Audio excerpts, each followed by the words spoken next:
more on captivity trauma or coercive control trauma.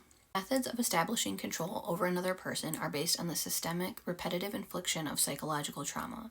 They are the organized technique of disempowerment and disconnection. Methods of psychological control are designed to instill terror and helplessness and to destroy the victim's sense of self in relation to others.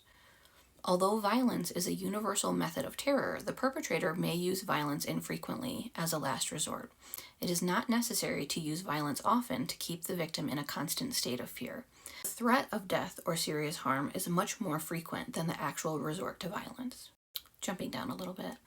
Fear is also increased by inconsistent and unpredictable outbursts of violence and by capricious enforcement of petty rules. The ultimate effect of these techniques is to convince the victim that the perpetrator is omnipotent, that resistance is futile, and that her life depends upon winning his indulgence through absolute compliance. Jumping down a bit again.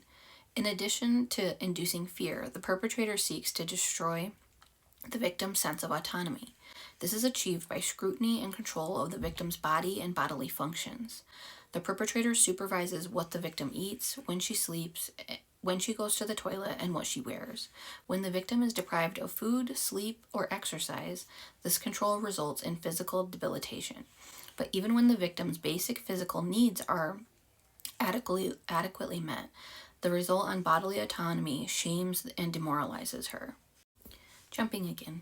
As long as the victim maintains any other human connection, the perpetrator's power is limited. It is for this reason that perpetrators universally seek to isolate their victims from any other source of information, material aid, or emotional support.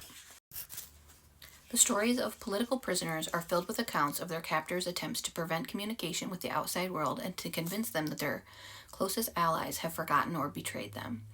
The record for domestic violence is filled with accounts of jealous surveillance, such as stalking, eavesdropping, and intercepting letters or telephone calls, which results in solitary confinement of the battered woman within her home.